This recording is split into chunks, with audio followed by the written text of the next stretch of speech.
Chapter 4 Rnanubandhana. Punarapi jananam, punarapi maranam, punarapi mateshyanam. Birth and death, and living in a womb over and over and over again. The primal debt. What is the purpose of being born? To recognize yourself, to realize that you are neither the body nor the mind, but rather the eternal soul, which is the ultimate unity. Call it Atma, Param Purusha, Brahman, or what you like. How is one born into the world, though? What makes an individual take birth? Some say that karma is the root of everything, but when they are asked the origin of karma, they say that karma is eternal. But how is that possible? If karma was eternal, how could anyone ever escape from it? Actually, the law of karma is nothing else but Newton's law of motion. Each action causes an equal but opposite reaction. There is no fundamental difference between action and reaction, since their relationship is such that whenever one occurs, the other has to follow. This is simple cause and effect. This is why I always say, cause is effect concealed, and effect is cause revealed. When you know one, you know the other. If you know the potentiality inherent in the seed, you can predict what sort of tree it will produce. If you know the egg, you know the bird. If there is no end to action and reaction, how could anyone ever hope to get out of the whirlpool of life? How could you ever hope to realize yourself? There must be a way out, and there is. God is never cruel or unjust. Humans are. And we project our limitations onto Him. To get out of the grip of karma, you must first realize that all karma is due to Rana, debt. Karma can occur between two individuals only if there is some bondage of debt between them. I call this Rnanubandhana, from Sanskrit Rna, debt, and Anubandhana, bondage. For example, if I steal something from you in this lifetime, the opportunity for me to steal from you can only arise if debt exists between you and me, only if you owe me something. If there is no bondage, I will not be able to locate your home, or will not find what I want, even if I do burgle it. If I steal from you, instead of receiving from you as a gift the thing I want, of your own free will, it is highly likely that you must have stolen from me in the past. Your past action creates a like attitude in me. This is a very much simplified example, of course, but you can get the idea from it. My theft from you is not a karma. It becomes a karma only when I identify myself with the act of stealing. As long as I do not self-identify myself with the robbery, it is not a karma for me. It may be unwise. It will hurt your feelings. It may land me in jail. You may beat me up or shoot me in return. But it is no karma. It is only a past Rna, working its way out. Self-identification with one's actions converts them into karmas by binding the ego down more tightly to the limited, temporary personality. If I write a check for 10 million rupees and fail to sign it, it is valueless, even though I performed the action of writing it and giving it to you. Once I sign it, though, and you present it to my bank to be honored, well, I'm in trouble unless I have at least 10 million rupees in my account. Remember, only the ego has the power to self-identify. Your ego is continuously self-identifying with your body and your personality. I have black hair, I like racehorses, whatever. Thanks to the ego, we're all able to remain alive, because as soon as the ego ceases to self-identify with the body, an individual dies. The difficulty is that the ego not only self-identifies with the body, it also self-identifies with all the actions performed by the body. The ego tries to protect itself by preventing the repaying of karmic debts which have fallen due. Thus, new karmas are created. Suppose I have Rnanubandhana with you. If I am wise, I will ensure that the debt is paid off. It will mean one less bondage to the world and will bring me closer to my goal of self-realization. People enjoy being repaid, but usually balk when it comes to paying out. The result is karma. In my case, I am very anxious to finish off my cycle of births and deaths, so I allow every person who has any Rnanubandhana with me to take from me whatever they are entitled to. Whether they are destined to make my life miserable or to make me poor or whatever, I don't mind. I let them do it. They cannot take from me any more than the value of debt I owe them. The moment I object in any way, even mentally, then karma has begun. Likewise, if I have to take from someone, I take only what I know I am entitled to, no more, no less.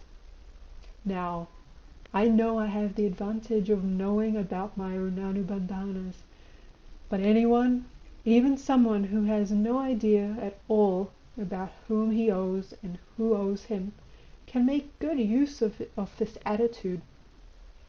The more you scheme and plot to snatch from others, the further you bind yourself down in karmas. The freer you are, accepting when it is given and giving when it is requested, the more of your Rnanubandhanas are effaced, and the closer you come to your goal. This is why I always say that life is only a memory. It is the memory of all one's Rnanubandhanas of countless births. This memory is stored in your causal body, from which the Rnanubandhanas project for their fulfillment at the appropriate moment. If you have given a lot in your past births, then you will have many people to act as your debtors in this birth, and you will have sweet memories. If you have taken ruthlessly from everyone in the past, they will take from you ruthlessly this time around, and your life will be filled with bitter memories. However you look at it, life is nothing but a memory, be it bitter or sweet. And remember that the sweet memories can also get you into karmic trouble. Suppose someone owes me money and I demand it from him, or kill him for it, instead of permitting him to pay me in his own time, according to his own sweet will. Or suppose a woman owes me 6, and when the Rna is over and she wants to leave me, I try to force her to remain, or I rape her if she refuses to provide me with immediate gratification. Or suppose I am a doctor, and a loyal patient suddenly stops coming and I react with indignation or with insulting behavior. The moment you act to protect what you feel to be your self-interest, your ego, karma adheres to you like mud. People ask me, how did all this start? How could there be a first Rnanubandhana? A first death to start the whole ball rolling. The first Runa, the source of Rnanubandhana, occurs when Shakti has emanated from Shiva. After emanating, she feels she must return and reunite with him. She owes her existence to him, and because she feels incomplete without him, she craves reunion. The period between the emanation and reunion is the time when karma is performed. When the union is complete, there can be no karma. There is no individuality left to self-identify. The job of Shakti is to irritate, prod, awaken her Shiva. Once Shakti has emanated, Shiva becomes quiescent. Shakti incites him to action so they can dance together, and by their dance create the play of existence. Shakti provides the energy for the sublime cosmic dance. Shiva provides the control and rhythm. This is the meaning of the pictures in which you see Kali dancing on the prostrate body of Shiva. She is awakening him out of samadhi so he can dance with her. Maitara does the same thing. Look at the atom. The protons are like Shiva. They remain still at the center, attracting the electrons to themselves passively. The electrons, forms of Shakti, whirl incessantly about the nucleus, trying desperately to reunite with the protons. Shakti is dynamic because it is she who emanates. She moves outward and then tries to move back like the protons. The neutrons represent what happens when Shiva and Shakti reunite. All dualities like polarity and charge are finished. The manifestation is dissolved. This is why the authorities say that the absolute reality has no gender or attributes. All the attributes are contained within it. Otherwise, how could they manifest? But in the absolute form, they are only in potential form. When a neutron splits to form a proton and an electron, then the manifestation begins all over again. Duality has been created out of unity. If a physicist is asked why this happens, he can only answer it in that it is in the nature of matter to manifest and redissolve like this. And we Vedics say the same thing, that it is simply in the nature of the universe to manifest and redissolve periodically. But why the atom? Consider human beings, birth and death, death and birth, two sides of the same coin. You can't have one without the other. If you know birth, you know death, and vice versa. Birth came first. Shakti emanated from the unified, unmanifested reality. When Shakti returns to her controller, Lord Shiva, that is death. Birth and death occur only so long as the causal body exists, because only when there are sufficient karmas with which the ego has self-identified will there be enough impetus for birth to take place to create situations in which the karma can be worked out. All the karmas in storage in the causal body must be burned away before one gains exemption from rebirth.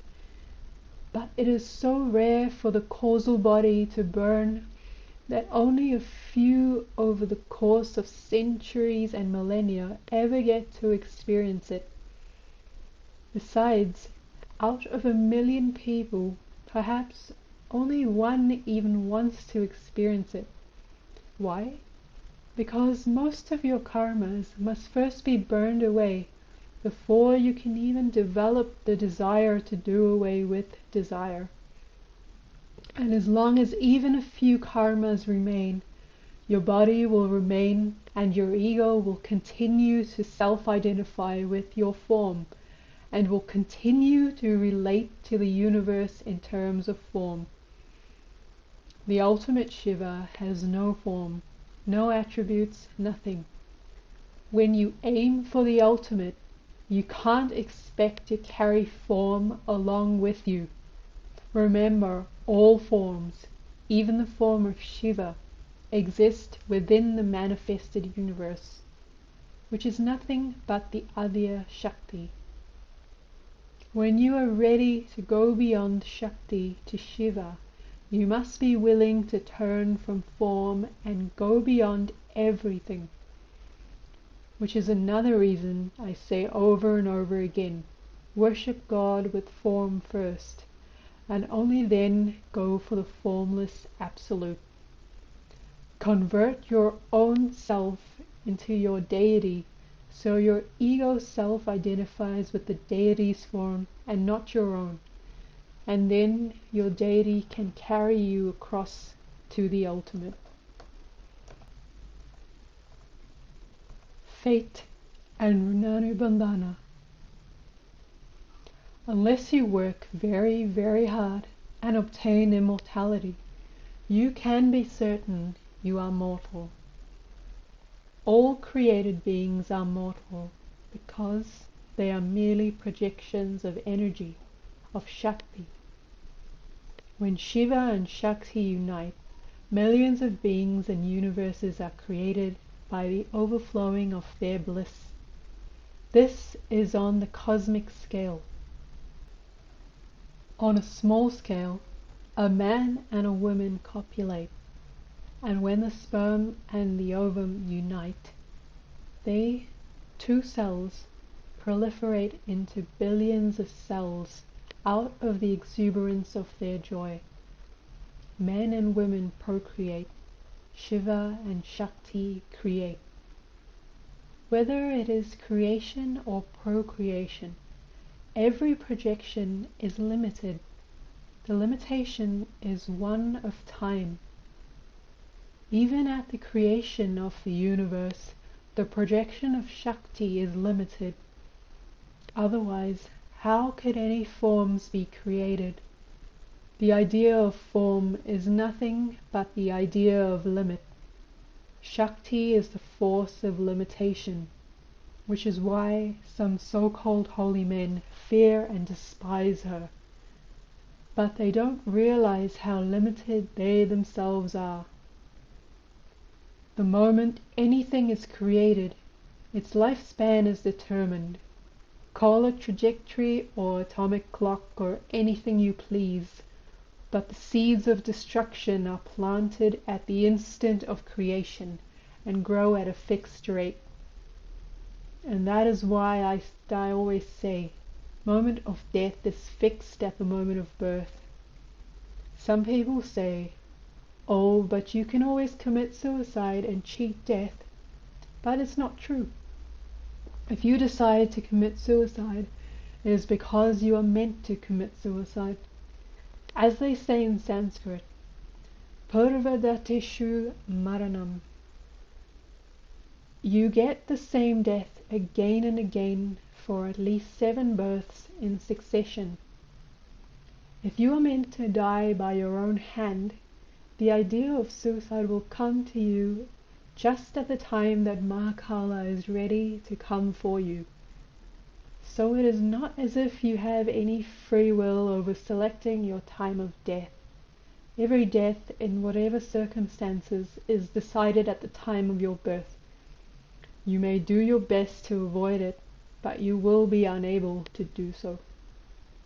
Even if you could know when you would die, and only a few yogis can know, there is no likelihood that you'd be able to alter the time or circumstances, because even if you try to make some changes, Mahakala will make use of your Rnanubandhanas to create the situation as he desires it. He will pervert your mind and the minds of those around you to force events to occur as he pleases. Here is an example. Once there was a childless couple who prayed to Shiva for many years before being blessed with a son. When the father, who was the local king's astrologer, cast his son's horoscope, he was horrified to learn that the boy would die on his 9th birthday after paying his parents 100,000 rupees. This was the Rnanubandhana between the boy and his parents, the reason why he had been born into that family. The boy's father was mystified as well. Where could a 9-year-old boy come up with 100,000 rupees? He felt secure in the absurdity of the situation, but just to make sure, he never let the boy out of the house, even to go to school, so he could never amass any money. Still, the boy learnt something of astrology almost by default, because his father was an expert and people came regularly to consult with him. Off and on the man would warn his wife, never take anything from this boy, and his wife would assure him she wouldn't. When the boy became 8 years old, the astrologer warned her again, make sure you never accept anything whatsoever from him. His wife replied, I told you once I will never take anything. At age 8 years and 11 months, the astrologer delivered yet another warning to his wife and received the same assurance. 3 days left. The father thought, when this period passes, the dangerous conjunction will not recur for at least 100 years. Nothing to worry about. 1 day left. Again he cautioned his wife. But he didn't realize that he was living in a fool's paradise. Mahakala always possesses his victim 6 months before the appointed time of death and makes the individual perform the actions which cause death to occur in the prescribed manner. It was no different in this case. The wife of that country's king had finally become pregnant after many years of barrenness. Just before the delivery was to occur, the astrologer's son was strolling through the palace garden when he saw a gardener's wife collecting flowers. He asked her in childish innocence, "Where are you going with all these flowers?" She replied, "I am to take them to decorate the queen's bedchamber, where she is about to give birth to a child." The little boy said, "I'm coming with you." The lady told him, "Only women are allowed." The boy said, "Make me wear a sari so I can come too." And he looked at her so mournfully that she had to agree. Mahakala had taken possession of him and was ordering her. Otherwise the gardener's wife would never have dared to take him along, knowing the stiff penalty she would have to face if the deception was discovered. Some Rnanubandhana had to exist between the boy and the gardener's wife, of course, to give Mahakala a field in which to operate. Off they went to the palace like mother and daughter. There, just at the moment of the child's birth, the little boy got inspiration from Mahakala, and took a twig and wrote on the wall in the blood-red juice of the pan, betel nut, and betel leaf mixture he was chewing, "This boy will surpass his father in every way and will live for 125 years. Then he and the gardener's wife left. 10 minutes after the delivery, all the royal astrologers came, led by the little boy's father, and when they cast the horoscope, they all agreed, if the father ever sees the face of this child, the father must die. Well, what to do? The king could not afford to allow that to happen, because the welfare of the kingdom was at stake. So he called the two butchers and told them, "Take this child out and kill him." The queen felt grief, but consoled herself with the thought that her husband would continue to live and she could have more children. When the two butchers had taken the baby out into the forest, they said to one another, "What has this child done, that he should be murdered on the day he is born?" They could not do the deed, so they left the child under a tree.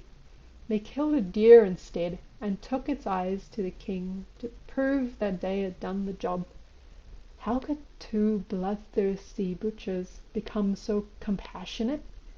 Mahakala, the god of death, and a complex Rnanubandhana connecting the baby, the butchers, and the luckless animal. But now the king was feeling remorseful, guilty of the murder of an infant and his own son at that, and he was wondering what to do. The remorse? Mahakala's doing. He went to the queen and told her, "I've done a terrible thing." She said, "You? What have you lost?" "I've lost my baby." Suddenly the king saw the horoscope written on the wall. When he read the words, he was so astonished that he called all the guards and ordered them to find out who had written it.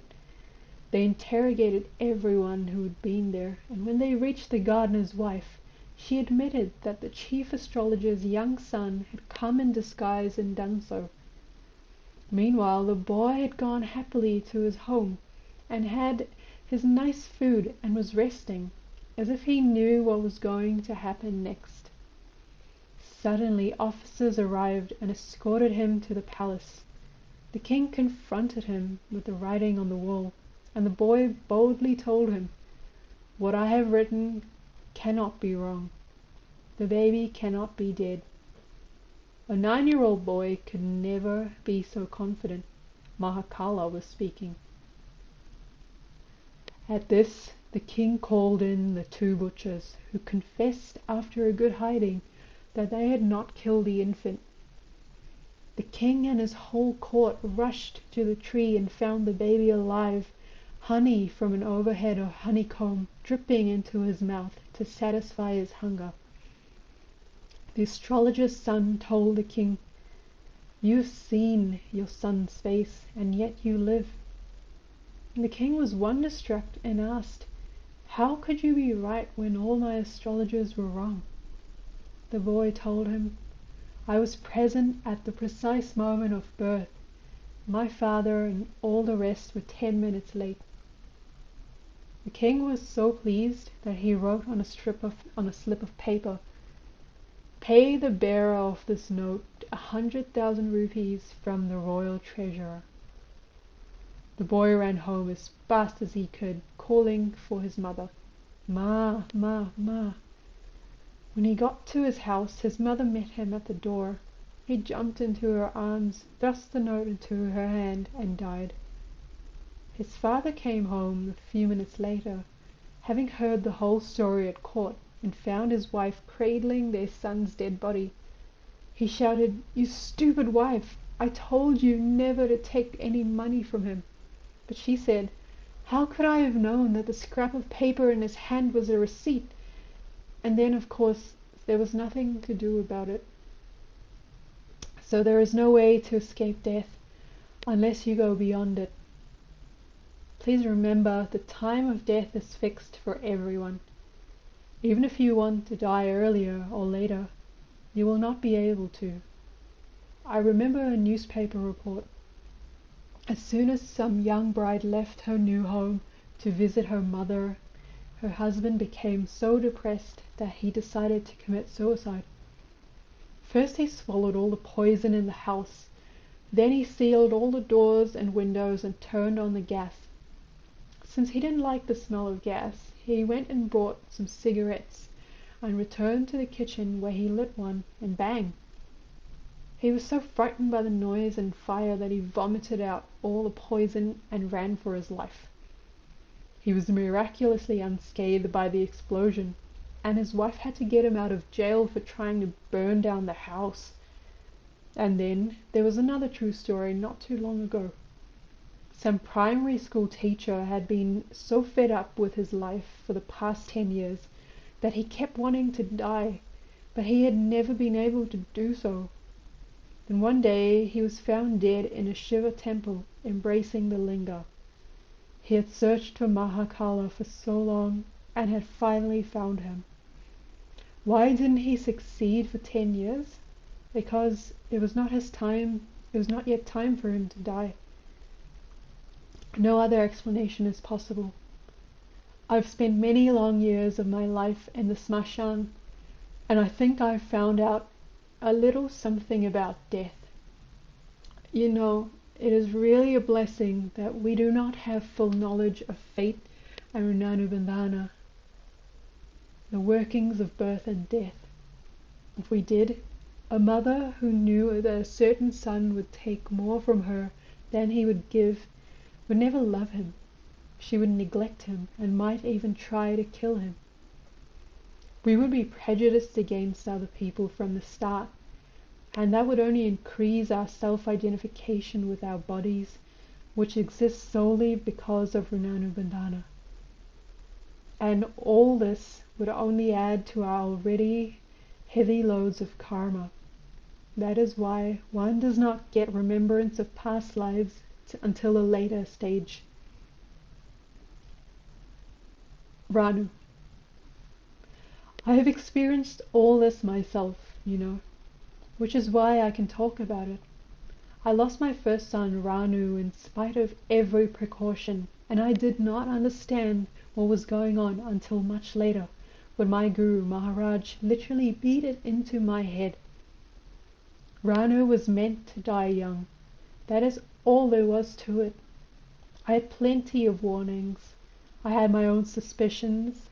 I did all I could, but there was no way to avoid Mahakala. Jina Chandrasuri, the Jain ascetic who forced me to do Shiva sadhana the first time, was also involved in this drama. See how strange are the workings of Rnanubandhana? My wife had several miscarriages, and I was wondering if she would ever be able to have a child. Once when she was at her parents' home in Gwalior, Jina Chandrasuri came to me and said, "There is an ethereal being here who has been coming to me daily and bothering me. I want to come to the world of mortals and play. Let me come, let me come. I've decided that he should be born into your family." Right in front of me, the old man wrote out the horoscope and described exactly how the young boy would look. He told me, "Your wife will conceive on such and such day." I thought it was all a big joke, and told him so. "Look, Maharaj, my wife is in Gwalior. How can she conceive there?" He didn't even bother to reply, but just left. I knew that even in his miserable condition, he still had a few tricks up his sleeves. So I sent a telegram to my wife, telling her there was no need for her to return to Bombay. She should continue her vacation with her family indefinitely. But it's not so easy to prevent the unfolding of destiny. Someone in Gwalior told my wife, "Your husband has just been operated on for his tonsils, and he is hiding it from you." She took fright and caught the next train for Bombay. When I met her at the station, I realized that it would all take place as Jina Chandrasuri had predicted. My wife conceived on the specified day. The pregnancy was uneventful, and the boy was born at the exact time required by the horoscope the old man had written out. What's more, the baby fit the physical description perfectly. And so I have Jina Chandrasuri to thank for introducing me to my mother Tara and for giving me a unique son. You know, Gina Chandrasuri's fate was somehow connected with that of Ranu. 3 months before Ranu's death, the old man came to me and said, "Your child is going to make you cry. He'll make you miserable." And 3 months after my son was cremated, the old man passed away himself. One day he was delivering a lecture on the Jain religion in one of their temples, and in the middle of the discourse he just keeled over dead. What a boy Ranu was. My God, if he had lived, he would have been the best. Sports, studies, you name it, he was tops in all of them. Not only that, he had innate spiritual powers. Sometimes when people would come to me to get some work done, Ranu would meet them first and say, "Give me some chocolate and I'll see that your work gets done." And it would be done. No one ever understood how, and even I only found out after he was gone. Everyone who met him loved him. He was my father's favorite, and my mother. Here in India, it is tradition that when you take initiation from a guru, you give up one food for the rest of your life. You dedicate that food to your guru. My mother refused to eat mangoes after Ranu's death because mangoes had been his favorite food, even though obviously he was not her guru. And even my gurus loved him. One day when Ranu was being too mischievous, I raised my hand as if to slap him. I would not have done it. I never hit my children. I just wanted to scare him. But my junior guru Maharaj was in the room. He caught my hand and with real pain in his voice he said, "Haven't you ever looked in his palm and seen how short his lifeline is? Promise me you will never strike him." And of course I did promise. Actually, I had known from Ranu's horoscope that his life would be in danger early on. And as soon as my second son was born and I looked at his horoscope, I saw that it predicted he would be the eldest child in the family. This certainly suggested that Ranu had to die. So I decided to give him the happiest childhood I could. When he was wild and naughty, I would tell him, just to punish him a little bit, "If you don't behave, your papa will go to where Gopala lives," meaning that I would die.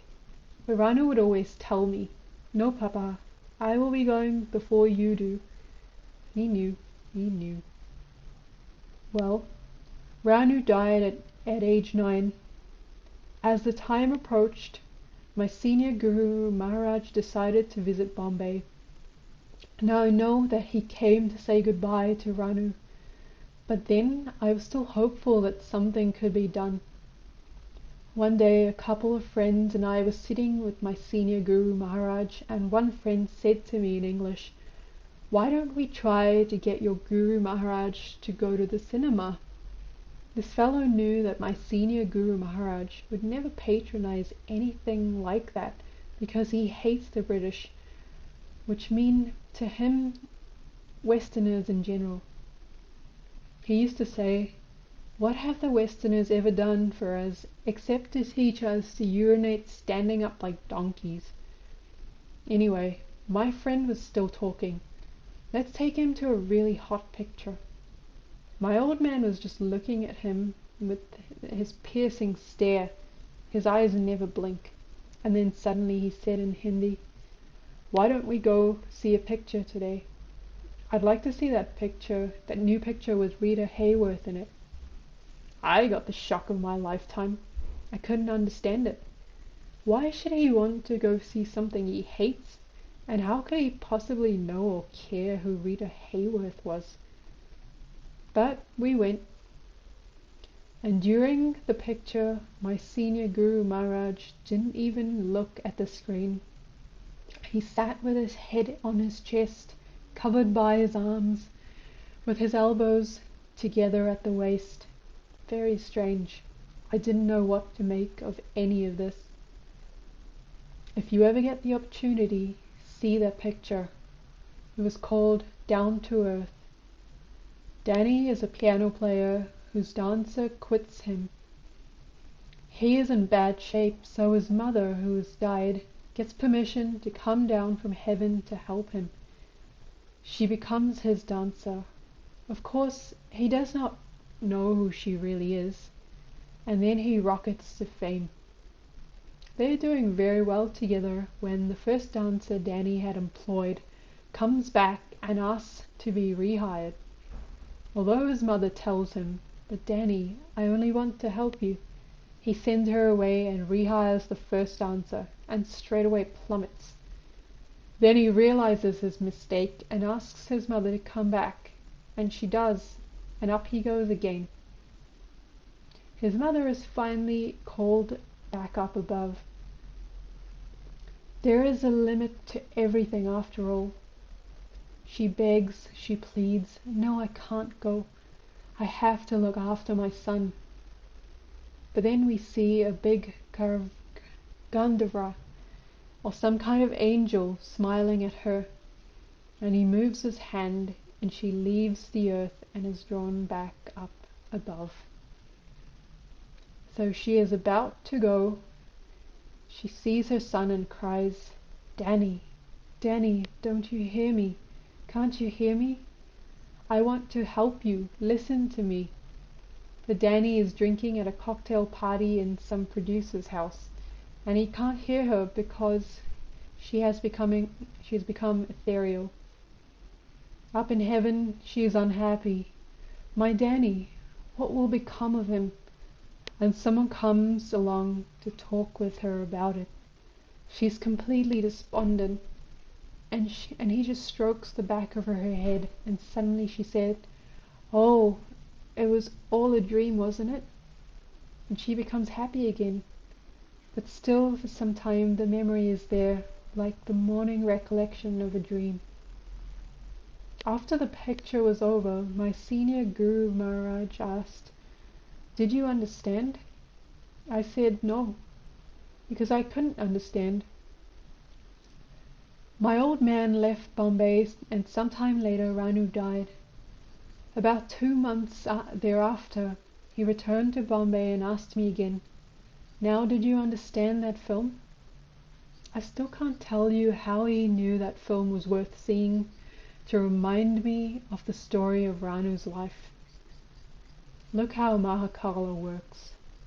I had gone out of Bombay to Matruli, near Surat, in the Konkan for a short while, with a certain sadhu, my wife's guru, in fact. He was named Aghori, and lived to be about 125, though he was not quite 100 at this time, and still looked like a 16-year-old boy.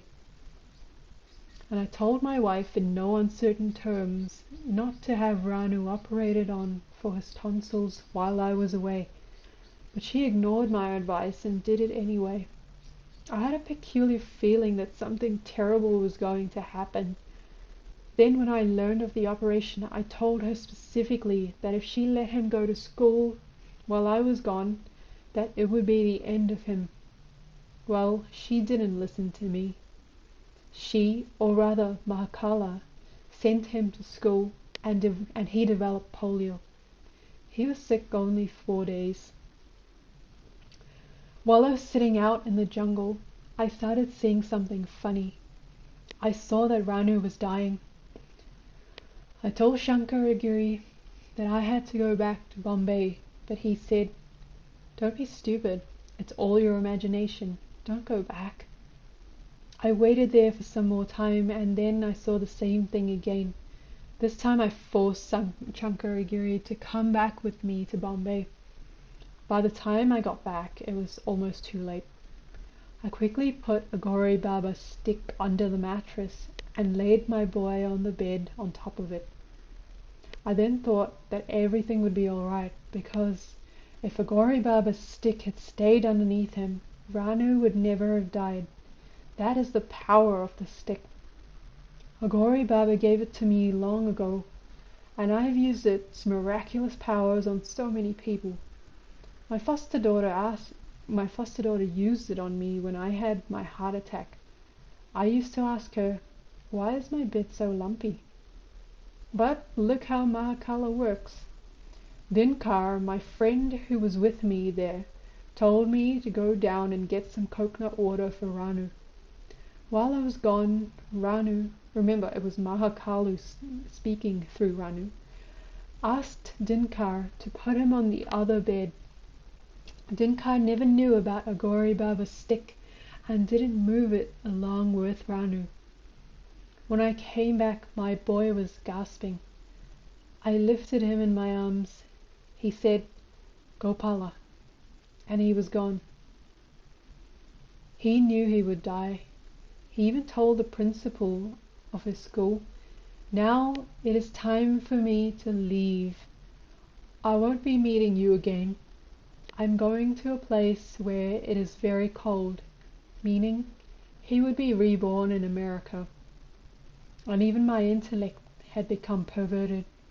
At one point I prayed that my boy die rather than become a cripple, because he had been so good at sports like badminton that his spirit would have been crushed if he'd been forced to limp around for the rest of his life. That is what polio does to you, you know. In any case, after my Ranu died, I went mad. My position was pitiable. I actually had to borrow money to burn him. For 6 months I sat in the smashan with one small bone and some ash which I had retrieved from his funeral pile. I was trying to revive him in the same body. Eventually someone promised me that he would come back to me after being born to different parents, carrying certain signs of his body so that I could recognize him. I refused to meet my junior Guru Maharaj for 4 years after my son's death. When I finally did go visit him, I gave him such a barrage of curses that he had no option but to sit and listen to me for 2 hours. I used all the foul language I know. In addition, I was telling him things like, you are a sadhu, so you never had any children. What can you know of grief of a father who loses his son? He listened to me patiently until I was through, and then said quietly, Wah, Babuji, wah. Now I know how strong is the love of human beings. If you really loved your son so much, how is it that you are still alive after his death? Why didn't you die of shock at the moment of his death, or throw yourself on the funeral pyre with him? You are eating and drinking as if nothing had happened. You are going to the races and enjoying your life. So I understand that this is not real love, but only Rnanubandhana, just a debt which had to be paid. I was ashamed because I knew what he said was the truth. Then he told me, come here, and he pressed a certain nerve on the back of my head, and suddenly I understood the Rnanubandhana between me and my son, and why he had to die. Guru Maharaj told me, there is no need for you to cry. You know God exists in everyone's hearts. If you see your Ranu in everyone you meet, you will have so many Ranus. So I lost one son, but gained millions. Wasn't it worth it? And later I realized that by continuing to live, I had been able to do some things for Ranu which benefited him immensely. I saw to it that he underwent thousands of births during the 4 years between his death and his reincarnation in human form. Thousands of births in which millions of karmas were wiped out, and in so many of those births he was sacrificed. It is not necessary for the spirit to enter the womb and actually grow with the fetus. It is sufficient if the spirit enters the animal just a few minutes or hours or days before the sacrifice occurs. And the nice thing about it is that once you are sacrificed in one womb, you never have to take rebirth in that womb again, never. I can predict one characteristic of my son's personality in his new body, wherever he may be. He will never want to injure any animals, and there will be some species of animal of which he will be so fond that he will never be able to endure it if he sees them in pain, all because he has been sacrificed in those forms.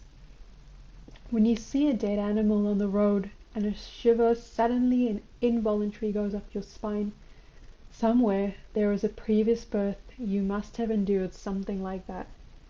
Perhaps it was not a car. You might have been crushed by anything, even an elephant or a boulder. But subconsciously the agony is still present. You remember the past experience and shiver uncontrollably. And once you develop yourself spiritually, you feel not only your own pain, but you empathize with the pain of the being who is suffering. When you see God in every human, every animal, even the tiniest insect, and even in the vegetables you eat every day, you cannot bear to see their torment, because it becomes your torment. You see God suffering, and it is unbearable. Whenever I drive past a certain mutton shop near Pune, I see rows of goat carcasses, and I feel pity for the goats who were slaughtered merely to please someone's tongue. One day I got so wild that I said to myself, I'll see to it that everyone in the city is burned alive, just to make up for the sufferings of the little kid goats who are tethered near the carcasses. Animals can smell imminent slaughter, and they fear death like any other living being. How cruel it is to force baby goats to spend 24 hours with the dead bodies of their own kind, knowing all the while that in the morning they too will end up on meat hooks. I was so wild that day that I was ready to invoke any spirit just to finish off everyone in the town and teach them a good lesson in sensitivity. Suddenly some ethereal being sneered at me. You fool! Who are you to pity them? At least they know when they're going to die. Their suffering is limited to a day. But you have no idea when you are going to die, or how much you will have to suffer. Who deserves pity, they or you? And then I had to keep quiet because every word was true. Let me assure you, though, that it is better not to know when you are going to die unless you are an advanced yogi, and sometimes not even then. If I had not known Ranu was about to die, I would have still felt the hurt at his death, no doubt. But how much more did I feel it when I knew it all beforehand and could do absolutely nothing about it. It is a real blessing from nature when we are born we forget our Rnanubandhanas. Otherwise most people would not be able to endure the misery of existence. Only those who need to know are finally permitted to know, so that they can go beyond Rnanubandhana. And for those who do know, there is nothing more relieving than the grip of Mahalkala, the grip which signals that soon they will be free of the responsibility of remaining alive, swimming in the shark-filled ocean of the material world. Author's postscript. Ranu's story exemplifies Vimalananda's whole teaching about Rnanubandhana, a true tale of how a being takes birth, plays about, pays off debts, and departs once those debts have been paid. The story of Ranu would not be complete, however, without appending the story of Vimalananda's father to it. Since this tale involves me personally, I have deliberately written it in first person from my point of view. During the summer of 1978, Vimalananda predicted that his father would die in his sleep before the end of the year. I have already experienced Vimalananda's accuracy in predicting the date and time of an individual's demise. It surprised me then when the year was ending and the foretold death had not yet occurred. We were in Bombay to celebrate Christmas and New Year's when, on the night of December 30th, I told Vimalananda, "You assured me your papa would pass on during this year. What happened? He is still alive." Vimalananda replied, "There is still one day left in the year, isn't there? Let it go by first, and then tell me anything you like." Suddenly, for no apparent reason, a dog began to howl piteously in the street below. We later discovered that he had been locked in the post office located in our building on the ground floor, and was howling to try to attract attention to his plight. According to the science of omens, however, the mournful baying of a dog in the night is an exceedingly inauspicious sign. The phone rang at 5 a.m. the next morning to announce that Vimalananda's father had died in his sleep during the night. About the same time, the dog had begun to wail. As Vimalananda hung up the phone, he turned to me with a big "I told you so" grin and said, "Now what do you have to say?" As we entered the old man's room to pay our last respects, Vimalananda sighed contentedly and whispered to me, "Look at that face." Then he pointed to a picture on the wall, which was obviously one of the old man, done just a short while before his demise, for the features tallied almost precisely with those of the dead man before me. "That fellow on the wall is Haranath Thakur, our family guru," Vimalananda continued. "My family concentrated on this picture for so many years that he became like his guru even in physical form. This is a practical demonstration of the Kita Brahmaya Nyaya, the law of caterpillar and butterfly. Whatever you concentrate on, you will eventually become." "Actually, there is a better reason for this," he mused. "In 1927, my father came down with meningitis and died. Yes, he died. I can show you death certificates, signed by 3 different doctors. We received a message from Haranath immediately. Don't remove the body for 12 hours after death. All our relatives said, don't be stupid, he's dead now, let's cremate him. But my mother had an implicit faith in her guru and was adamant. After 6 hours, the corpse sat up. He lived for another 51 years. A few days later, my father received a letter from Haranath. My son, you will have a long life, but you will never see your Haranath anymore. Look after my boy, meaning me. I was 11 at the time. A cover letter from Haranath's son was enclosed, which stated that on such and such day, at such and such time, his father had gone to sleep in his garden after mentioning that he felt my father needed his help. Haranath never woke from that sleep. The time he went to sleep turned out to be exactly the moment my father revived. After this experience, my father was a changed man. Although he had not had much interest in his business before, after his incident, he lost all interest in business and would spend his time doing japa or discussing spiritual subjects with my mother. I think there must have been some connection between his revival and his guru's death. Vimalananda made some further observations about his father's corpse, noting that there were no flies around the body, and that abstemious living made the body itself almost as light as that of a child. Both things he attributed to the old man's purity. At the Banga Smashan, Vimalananda insisted on arranging the pyre himself. I always arrange the pyres for my family funerals. It's my job. Smashan is my home. I think I should know best how it is to be done. After igniting the pyre, Vimalananda called me over, and he and I made offerings of clarified butter into it, as if we were worshipping a sacrificial fire according to the traditional ritual. No one dared stop us, though.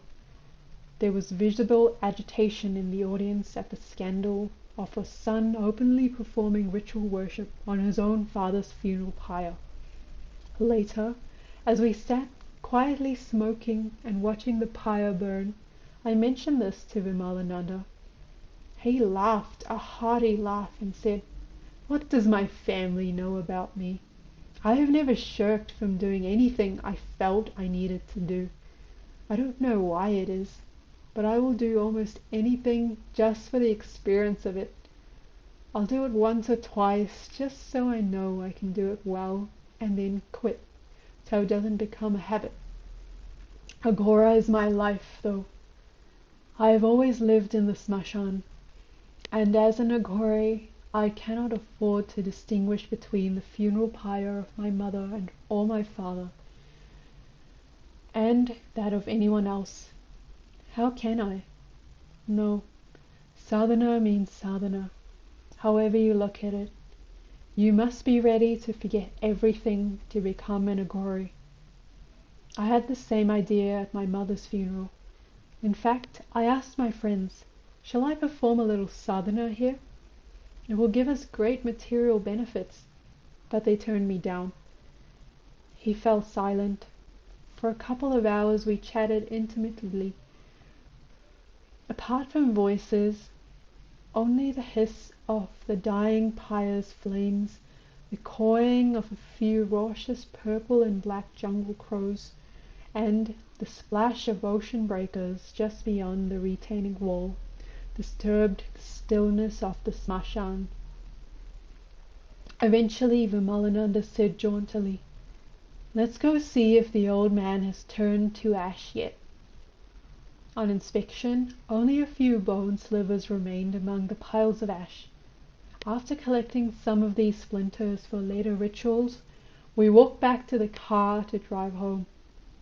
A broad smile illuminated his face as Vimalananda told me, "Tonight we'll celebrate New Year's Eve with champagne. I feel I really have some reason to celebrate. My father has succeeded at his sadhana and had a fine death." As we head into the new year, he has got a good head start into his new life. A life those of us who live in the smashan know very, very well.